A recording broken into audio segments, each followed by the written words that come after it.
Hey everyone, I am here to make classic quiche Lorraine. I was asked by a friend to make quiche, and it just so happens that's what I am making for Easter breakfast. So I figured I'd go ahead and record it. As everybody knows, quiche can come in all different forms. Classic quiche Lorraine is bacon, caramelized onions, Swiss Gruyere cheese. You can do broccoli cheddar. You can throw some spinach into it, whatever you like. Make it however you like. Again, for this, I am going to do the Lorraine. So I'm going to start by heating up my pan back here. I have it over about a medium heat. I'm going to take about a half pound of bacon and slice it up about 1/2 inch pieces. We're going to get that sauteing in the pan and start cooking that first. Okay.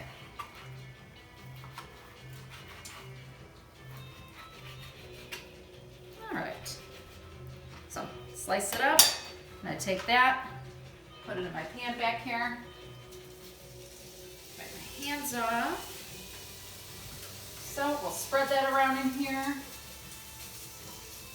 Get that cooking. Okay, while that's going, I'm going to cut up my onion. I'm going to do a yellow onion. You just need about 1 medium onion. And we are going to slice it in real thin slices. So peel off that outer layer. Okay, put that to the side. All right, I'm going to cut it from top to bottom.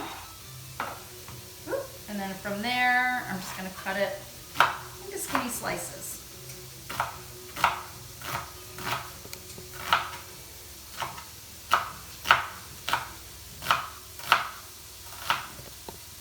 And we're going to cook the bacon about halfway, and then we're going to throw the onion in with it and finish cooking the bacon and caramelize up the onion. Okay. That should be enough onion. And you do want to get your onions nice and caramelized, nice and brown, because it adds a lot of flavor and a little touch of sweetness into the quiche.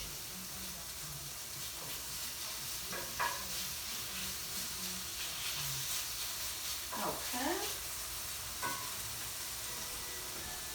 In the meantime, I went ahead and par-baked my crust. I'd love to tell you that I made a homemade crust, but I didn't. Pillsbury made it for me. To me, they're just as good. Crust is easy to make. I didn't feel like doing it, so this is a lot easier. So I put my crust in the oven at 350 degrees. You do need to weight it down so that it doesn't start bubbling up on you. I went ahead and just used one of my heavier pans. You can use, if you have the pie beads, you can use that. You can use dry beans if you have that. I put a piece of parchment paper down. We'll take that out. If you don't have parchment paper, you just use a piece of foil. But either way, you just want to weight it down. So this has been cooked already about 20-25 minutes. I'm going to set it over here to the side while we make our filling.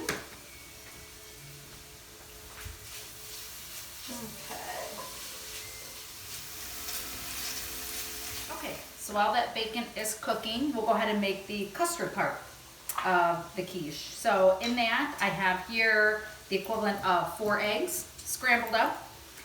You can do egg whites, you can do half and half, that's kind of just up to you. But no matter what, you want the equivalent of 4 eggs. And then for your milk, you're going to do 12 ounces. And technically you would use like heavy cream or half and half. You can do that. You can do all milk, you can do skim milk. I actually did 1 cup, I did 8 ounces of 2% milk, because that's what we drink. And then I added in 4 ounces of half and half, just to give it a little bit more of that richness to it. So again, with your dairy, it just needs to total to 12 ounces. So with that, you are going to add your eggs. Into here, we are going to do salt and pepper, of course.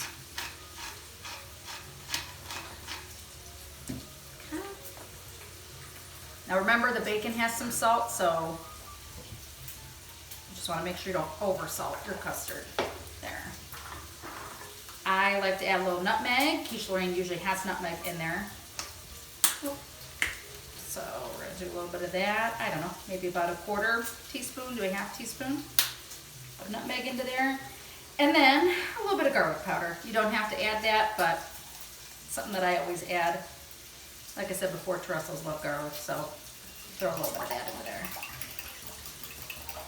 And that's it as far as the custard part. And then here in this dish, I have this is a combination of Gruyere and Swiss cheese. Gruyere is a type of Swiss, it's a stronger Swiss. And then I just have a regular like domestic Swiss that is shredded into this bowl. And I have about a cup. You can use as much or little as you want, but you gotta have a little bit in there for that flavor.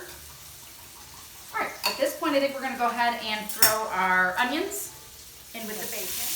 Okay, so the bacon is cooking up, just barely starting to brown on some edges. I still have the heat on medium at this point. Let's get those onions going in here. And again, you're looking to get a nice caramelization on those onions, a little bit of brown on your bacon.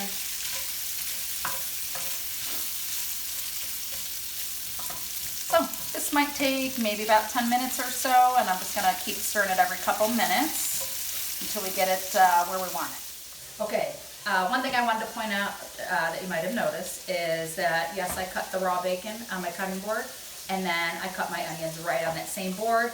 The only reason why I did that is because I knew I was throwing the onions in the pan with the bacon to cook, so it kills off any germs, there's no cross-contamination.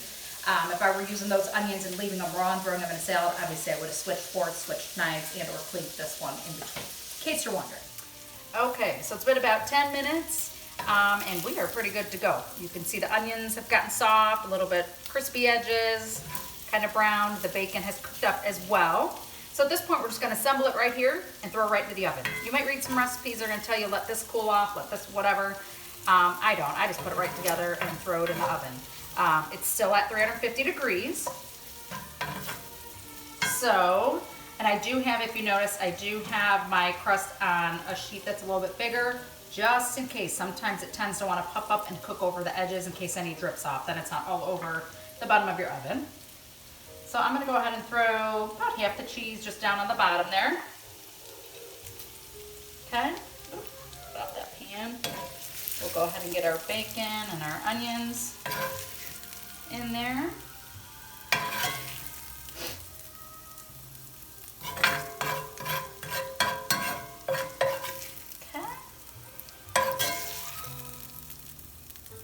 Don't leave any behind. There we go.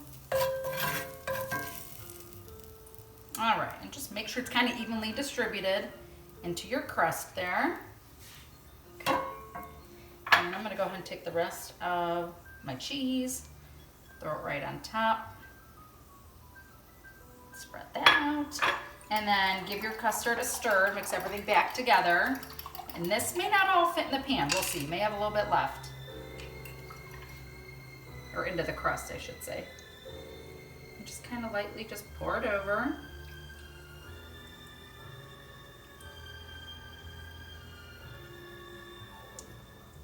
Okay, and I'm thinking that's pretty good. We're gonna stop there. It's only a little bit left. So at this point now, I'm gonna pop this down to the oven.